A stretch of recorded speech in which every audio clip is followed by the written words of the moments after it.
Now students, today's our topic is marketing management philosophies and we discuss some functions of marketing management. Okay. So now, first of all start philosophies. Philosophies को students concept के नाम से भी आप लोगों के पास question आ सकता है कि concepts of marketing management क्या है. तो there are 5 types of philosophies or concept of marketing management. These are production concept, product concept, selling concept, marketing concept and societal concept. ठीक है, ये तो मैंने आपको डिफरेंस के बेसिस पर भी समझा दूंगी. ठीक है, जो बोर्ड में क्वेश्चंस आते हैं वो हर एक कंसेप्ट जब आप आइडेंटिफाई करते हैं देन मेन फोकस, मीन्स और एंड्स के साथ भी आपसे पूछा जा सकता है कि आपने कौन सा कंसेप्ट आइडेंटिफाइड करा है और उसका मेन फोकस, मीन्स और एंड्स लिखिए. तो नाउ कुछ फिलोसोफर्स, ठीक है, some companies follow production concept.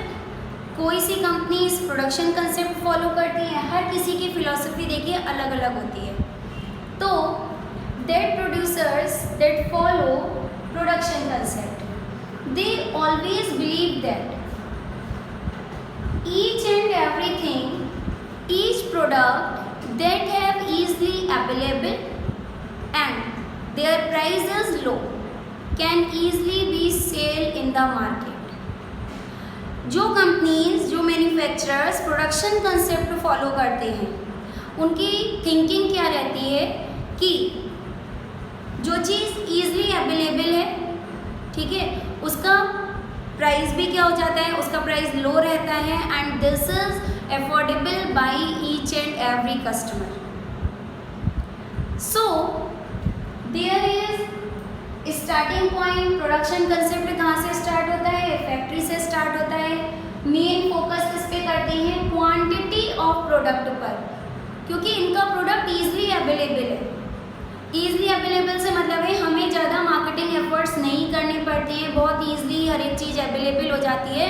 तो इनका प्रोडक्शन भी लार्ज स्केल पर होता है. तो ये प्रोडक्शन की, अपने प्रोडक्ट की क्वांटिटी पर फोकस करते हैं कि क्वांटिटी लार्ज स्केल की हो जाती है. When production done on the large scale then उसका कॉस्ट ऑफ पर यूनिट क्या हो जाता है? वो कम हो जाता है. तो ईजिली अवेलेबिलिटी भी हो जाएगी और जब कॉस्ट प्राइस, उसका पर यूनिट प्राइस कम हो जाएगा तो वो चीपर भी हो जाएगा. तो ईजिली हर कोई उसको अफोर्ड भी कर सकता है. ठीक है, means availability and affordability of product. क्योंकि उसका प्रोडक्शन हमने लार्ज स्केल पे करा और लार्ज स्केल पर प्रोडक्शन करने से क्या हो गया, उसका प्रोडक्ट का प्राइस भी कम हो गया. तो ईजिली अवेलेबल और अफोर्डेबिलिटी भी हो जाती है. देन एंड्स पॉइंट किससे करेंगे हम इसका? Profit through large volume of production. ठीक है, इनका मेन फोकस तो लार्ज स्केल ऑफ प्रोडक्शन पर ही रहता है और इसी से ये प्रॉफिट भी अपना अर्न करते हैं. But there is some drawback regarding production concept. Drawback क्या है स्टूडेंट्स? ड्रॉबैक, कुछ कमियां तो हर एक के साथ होती हैं. तो ड्रॉबैक यहाँ पर प्रोडक्शन कंसेप्ट का क्या आ जाएगा कि that thing is not affordable और not demandable. That thing is not demanded by each and every time by the each and every customer. That is easily available and easily affordable. Cheaper चीज़ कुछ लोग afford कर सकते हैं और उनको पता है कि भाई ये तो ज़्यादा एफर्ट से मिलती नहीं है, तो वो ज़्यादा इस पर ध्यान भी नहीं देते हैं. जो चीज़ ईजिली अवेलेबल होती है और जिसका प्राइस भी कम होता है, हर टाइम कस्टमर उस चीज़ की डिमांड नहीं करना चाहेगा. हर टाइम मैंने बोला, ठीक है, हर टाइम, हर एक टाइम पर आप चाहूँ कि भाई हमारा प्रोडक्ट तो ईजिली अवेलेबल हो जाता है और हर कोई अफोर्ड कर सकता है, तो कस्टमर धीरे धीरे उसकी डिमांड करनी भी कम कर देता है. जस्ट लाइक आपकी ब्रेड आ जाती है, ठीक है, ईजिली अवेलेबल है, प्राइस भी इतना कोई हाई नहीं होता है, लेकिन हर समय ब्रेड का यूटिलाइज हम नहीं करना चाहेंगे. तो अब हमें कोई सी और अदर वेराइटीज़ चाहिए होती है. तो जस्ट लाइक एग्जाम्पल है आपका प्रोडक्शन कंसेप्ट का. देन स्टूडेंट्स अब हम आ जाते हैं प्रोडक्ट कंसेप्ट पर. जब एक में कुछ कमियां आ गई तो अगला कंसेप्ट आया and according to this concept some companies follows product concept. And इस कंसेप्ट के according companies only focus to improve the quality और फीचर्स ऑफ प्रोडक्ट। ठीक है, हमेशा प्रोडक्ट की क्वालिटी पर ही इम्प्रूवमेंट करते रहते हैं कि अब इसमें ये कमी आ गई, इसको इम्प्रूव कर लिया, अब इसमें ये वाली डिमांड ऐड हो गई या कस्टमर ये चीज़ चाह रहा है तब ऐड करना, वो बात दूसरी है। ठीक है, विदाउट कस्टमर की डिमांड्स को और नीड को जाने बगैर हमने क्या कर दिया, उसमें एडिड फीचर्स करते जा रहे हैं। एग्जिस्टिंग प्रोडक्ट को भी इम्प्रूव करना या फिर क्वालिटी को इम्प्रूव करना, उसमें फीचर्स ऐड करते जाना। तो this is the example of product concept. अब जब हम किसी भी प्रोडक्ट में, ठीक है, हम मैन्युफैक्चरिंग कर रहे हैं, उसमें भी बहुत सारी वेराइटीज़, तो जितने जितने फीचर्स स्टूडेंट्स हम ऐड करते जाते हैं, प्राइस क्या होता जाता है उस प्रोडक्ट का, वो भी अप होता जाएगा, हाई होता जाएगा। तो कस्टमर कब हायर प्राइस की चीज़ लेने के लिए तैयार होगा, जब तक उसको उस चीज़ की रिक्वायरमेंट नहीं होगी। ठीक है, तो यहाँ पर इस कंसेप्ट के अकॉर्डिंग प्रोडक्ट कंसेप्ट स्टार्ट तो फैक्ट्री से ही हो रहा है, क्योंकि इसका भी हम प्रोडक्शन कर रहे हैं। मेन फोकस किस पे करते हैं, क्वालिटी ऑफ प्रोडक्ट पर करते हैं। मीन्स क्या है, improvement of quality of the product. Quality को अगेन एंड अगेन इम्प्रूव करते रहना, लेकिन ये भूल जाते हैं कि इसके साथ साथ उस प्रोडक्ट का प्राइस भी बहुत ज़्यादा हाई होता जाता है। जस्ट लाइक मैंने आपको लास्ट वीडियो में बताया था कि कस्टमर वैल्यू जितने प्राइस हैं उसके अकॉर्डिंग आपने 10, 20 और 25 की एक चीज़ ऑफर करी है अपने कस्टमर के सामने। अब कस्टमर क्या करता है, उसमें वैराइटीज़, उसमें फीचर्स फाइंड आउट करता है कि भाई इतने के प्राइस आपने बोले हैं, क्या इतने की चीज़ भी आपके प्रोडक्ट में लगी हुई है या नहीं है। तो जितने फीचर्स हम ऐड करते जाएंगे, ठीक है, अपने प्रोडक्ट में, उसका प्राइस भी क्या होता जाएगा, हाई अप होता जाएगा। तो profit through quality of product, इनका प्रोडक्ट बहुत महंगा है। यहाँ पर ड्रॉबैक इसका भी आ जाता है। एंड ड्रॉबैक यहाँ पे प्रोडक्ट कंसेप्ट का है कि customer demand that type of product only. हर समय देखिए इजी अवेलेबिलिटी थी और अफोर्डेबिलिटी थी, तो उसकी वो डिमांड नहीं कर रहा था, उसे पता था ये तो बहुत ईजिली वे में मिल जाएगी। लेकिन अब हायर प्राइस तो कस्टमर तभी, आप बहुत ज़्यादा एक्सपेंसिव चीज़ तभी खरीद के लेकर आएंगे जब तक आपको उसकी रिक्वायरमेंट नहीं होगी। अदरवाइज़ ऐसे ही हम 25,000 का और 25,000 का मोबाइल अपने पास में ला के रख लें और हमें उसकी ज़रूरत ही नहीं थी, तो ये तो वेस्टेज ऑफ फंड हो जाएगा।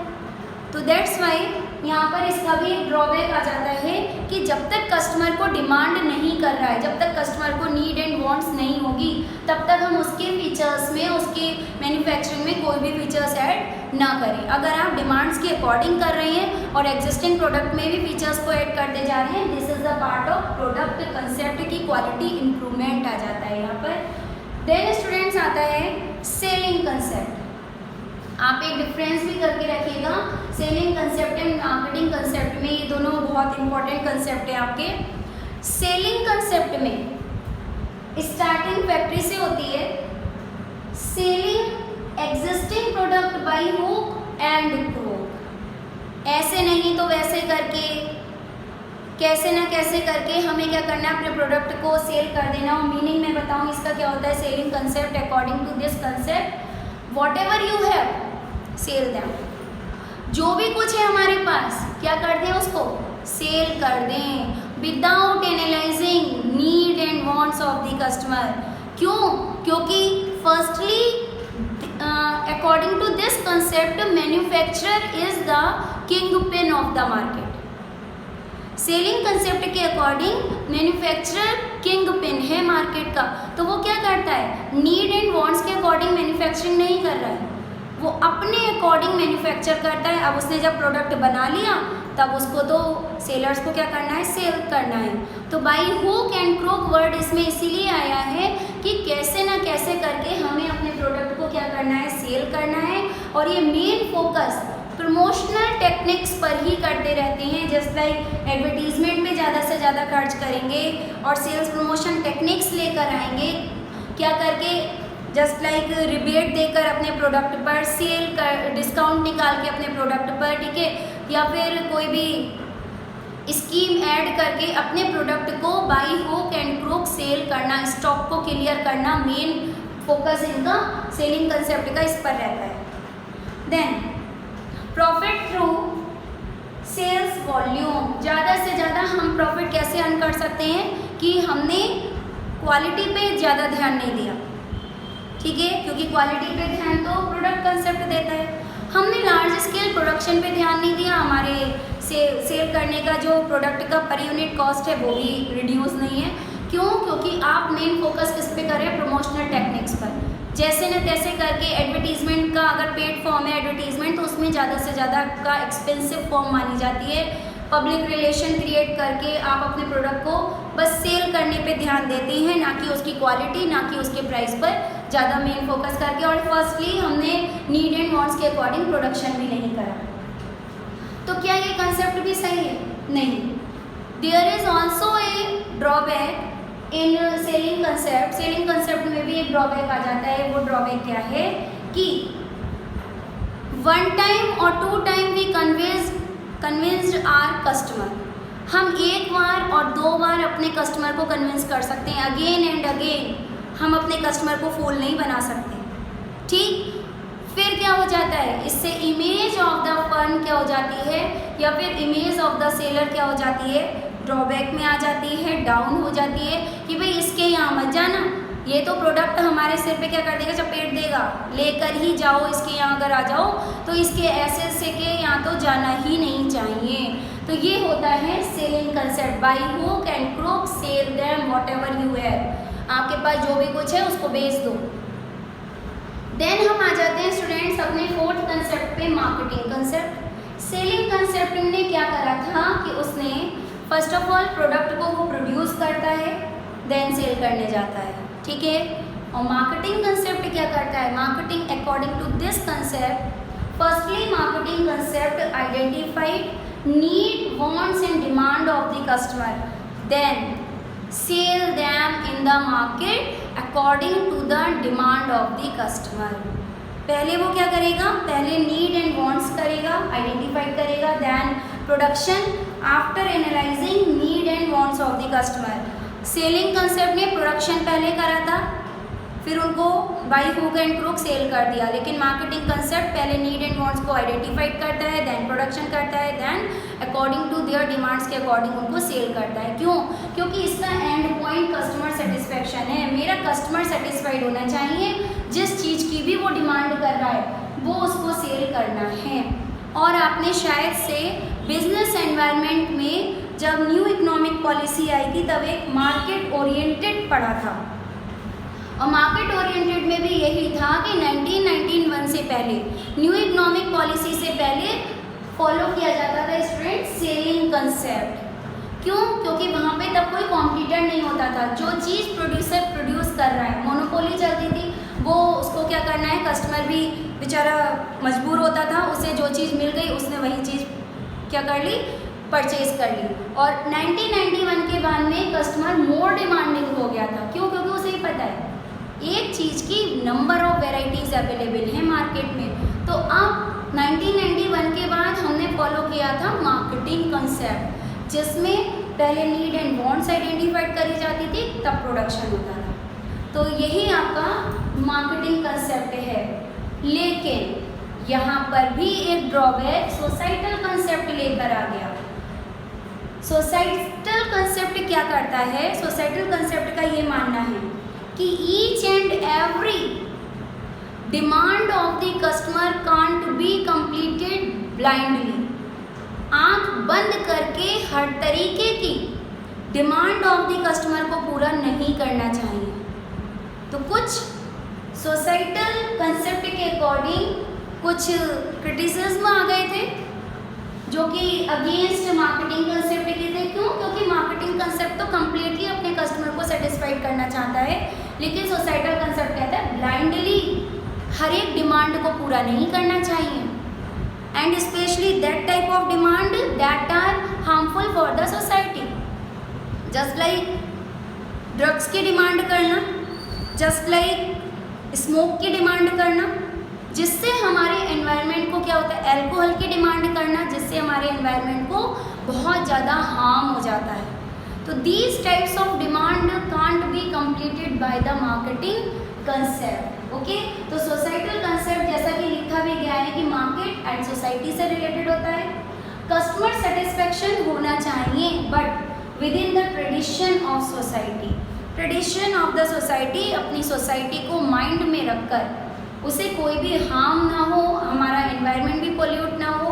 तो these types of demand can be ignored. Okay, और इसके अलावा हम ऑल टाइप्स ऑफ डिमांड को पूरा कर सकते हैं, अपने कस्टमर को सेटिस्फाइड रख सकते हैं। मार्केटिंग टेक्निक्स यहाँ पर भी यूज़ करते हैं and profit through customer satisfaction and society welfare. Okay student, तो इस तरीके से मार्केटिंग मैनेजमेंट कंसेप्ट और फिलोसफीज़ पूरी हो जाती हैं। और मैंने जैसा कि बताया कि इन कंसेप्ट के आप मेन फोकस, मीन्स और एंड्स प्रिपेयर करेंगे। अब हम आ जाते हैं स्टूडेंट्स मार्केटिंग मैनेजमेंट के फंक्शंस पर। स्टूडेंट्स इस चैप्टर में जो कि मार्केटिंग मैनेजमेंट से ही रिलेटेड है, तब हम क्या करेंगे, मार्केटिंग मैनेजमेंट के बहुत सारे, बल्कि हमें मार्केटिंग मिक्स से पढ़ेंगे इस वीडियो के बाद में। अब फिर मैं बाद में आपके सामने लेकर आऊँगी मार्केटिंग मैनेजमेंट मार्केटिंग मिक्स, तो जिसमें हम 4 P's के बारे में पढ़ेंगे। P, लेकिन उस P में जितने भी फंक्शंस आएंगे वही मार्केटिंग के फंक्शंस में इन्वॉल्व हैं। तो मैं यहाँ पर आपके सामने functions of marketing, gathering and analysing market, first function है market research, again function next है market planning,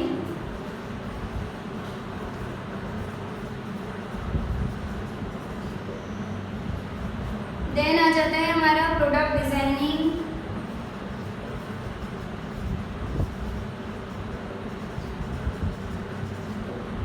product designing and development,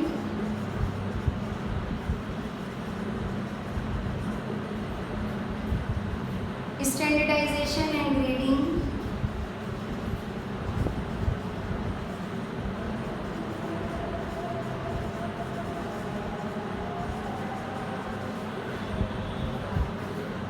fifth आता है हमारा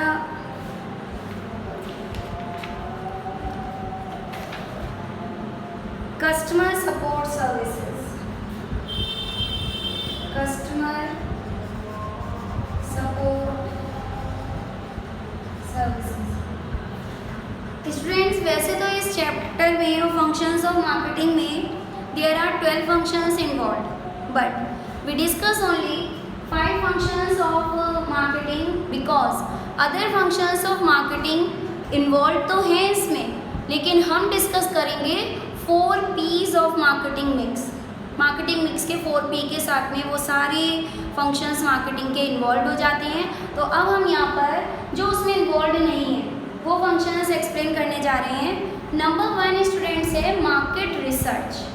जैसा कि इसके नाम से आपको लग रहा है कि मार्केटिंग में first of all we research करते हैं, we identify, analyse need and wants of the customer, ठीक है। एंड मार्केट रिसर्च में gathering and analysing market information आ जाता है। और मार्केट इन्फॉर्मेशन कि भाई कस्टमर को किस तरीके की चीज़ चाहिए, कस्टमर किस तरीके की चीज़ की डिमांड कर रहा है, क्या चाहिए, क्या उसकी डिमांड है, ठीक है। तो इस चीज़ को हम बोलते हैं market research. And to complete market research करने के लिए इसमें हम आ जाते हैं शॉर्ट एनालिसिस पर, strength, weakness, threats and opportunities पर शॉर्ट एनालिसिस, ठीक है। जिसमें से अपॉर्चुनिटीज एंड थ्रेट्स स्टूडेंट्स होता है एक्सटर्नल एनवायरनमेंट से related, external environment and strength and weakness आ जाती है हमारी इंटरनल एनवायरनमेंट से रिलेटेड, इंटरनल एनवायरनमेंट से रिलेटेड है। तो यहाँ पर स्ट्रेंथ, एक स्ट्रेंथ से कोई भी मार्केटियर, कोई भी मैन्युफैक्चरर अपने 3 पार्ट्स को किस तरीके से कवर करता है। देखिए, स्ट्रेंथ मैन्युफैक्चरर मार्केटियर की खुद की होती है, वीकनेस भी इंटरनल। मैंने इसलिए बताया कि वीकनेस हमें अपनी कमजोरी खुद से पता होती है, और external opportunity, good chance, good opportunity external बाहर की तरफ से आती है, एंड थ्रेट्स जो कि हमारा कॉम्पिटिटर से रिलेटेड होता है। तो ये दोनों चीज़ें एक्सटर्नल होती हैं। मे बी बिजनेस एनवायरनमेंट में हमने early warning signal and first mover advantage, opportunities and threat से ही रिलेटेड था। तो यहाँ पर हम आ जाते हैं market research. Marketeer can overtake with the help of strength, weakness and threats, ठीक, and grab up opportunities from the market। लेकिन एक स्ट्रेंथ से कोई भी मार्केटियर क्या कर सकता है, अपने वीकनेस और स्ट्रेंथ पर तो ओवरकम करता है, और अपॉर्चुनिटीज़ को ग्रैब अप करने का काम मार्केट रिसर्च में आता है। Gathering and analysing market information, इसका फर्स्ट पार्ट पूरा हो जाता है। देन स्टूडेंट्स, मार्केट प्लानिंग आता है। प्लानिंग हम किसी भी चीज़ की जस्ट लाइक हमें increase of the volume of the sale करना है, या फिर हमें प्रोडक्शन का स्केल इंक्रीज करना है, या फिर हमें न्यू मशीन परचेज करनी है। तो दीज टाइप्स ऑफ प्लानिंग हमें अपना बजट प्रिपेयर करके रखना पड़ता है। एंड मार्केट रिसर्च के बाद ही हम क्या कर सकते हैं, अपनी मार्केट प्लानिंग कंप्लीट करते हैं। मार्केट प्लानिंग में हमें अब कस्टमर की डिमांड पता चल गई, उसकी नीड एंड वांट्स जब हमने आइडेंटिफाई कर ली, तभी हम मार्केट के और एनवायरनमेंट के अकॉर्डिंग ही अपने प्लान्स को प्रिपेयर करते हैं, अपने प्लान्स, अपनी पॉलिसीज़ को प्रिपेयर करते हैं। देन आफ्टर मेकिंग प्लान्स, अब हमने प्लान्स भी बना लिए, ठीक है, प्लानिंग कर ली कि हमें इस तरीके का प्रोडक्ट बनाना है, जिससे इसमें इस तरीके के फीचर्स को इंक्लूड करना है, जिससे हमारे कस्टमर की नीड एंड वांट्स पूरी हो सकती है। तब हम प्रोडक्ट डिज़ाइनिंग एंड डेवलपमेंट करते हैं। डिज़ाइनिंग में बहुत सारी चीज़ें आ जाती हैं। डिज़ाइनिंग में पैकेजिंग से भी रिलेटेड आ जाएगा। डिज़ाइनिंग में हम किस तरीके की शेप रखना चाहते हैं अपने प्रोडक्ट की, हम उसमें कौन कौन से वेराइटीज़ को ऐड करना चाहते हैं, कौन कौन से फीचर्स को ऐड करना चाहते हैं, कितनी क्वांटिटी रखनी है, कितना साइज उस प्रोडक्ट का हमें रखना है। तो these types decisions has taken by the product designing and development. Okay, development कर लिया हमने, अपने डिज़ाइनिंग वगैरह को सेट कर लिया स्टूडेंट्स। अब हम आते हैं स्टैंडर्डाइजेशन एंड ग्रेडिंग। स्टैंडर्डाइजेशन का मीन्स क्या होता है, to maintain the quality of the product, to maintain the quality of the product, ये तो कहलाता है हमारा स्टैंडर्डाइजेशन। क्वालिटी उस प्रोडक्ट की डाउन नहीं होनी चाहिए, प्राइजेस भी अगर हाई नहीं है, ठीक है, या प्राइजेस भी आपने फीचर्स ज़्यादा से ज़्यादा ऐड कर दिए क्योंकि आप डिज़ाइनिंग करने बैठ गए उस प्रोडक्ट की, तो प्राइस भी इतना ध्यान में रखिएगा कि वो कस्टमर्स के अकॉर्डिंग रीजनेबल प्राइस ही रखना चाहिए और क्वालिटी भी मेंटेन होनी चाहिए। तो these types of decisions has taken by the marketing. And grading क्या होता है, ग्रेडिंग क्लासीफाई करना, classification of product, classification of the product on some basis, कुछ बेसिस पर प्रोडक्ट को क्लासीफाई कर देना, जस्ट लाइक कलर के बेस पर, जस्ट लाइक प्राइस के बेस पर, जस्ट लाइक साइज के बेस पर अकॉर्डिंग, ठीक है। तो दिस इज कॉल्ड ग्रेडिंग कर देना।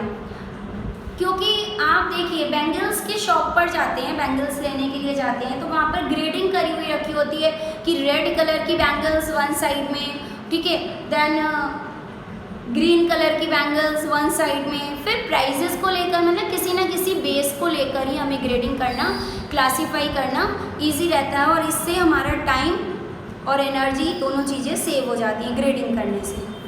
And customer support services. Customer support service में स्टूडेंट्स क्या चीज़ आ जाती है, because customer is the king pin of the market. Customer he real और मोस्ट इम्पॉर्टेंट पार्ट है किसी भी मार्केट का। अगर कस्टमर नहीं है तो मार्केट की कोई वैल्यू ही नहीं है वहाँ पर।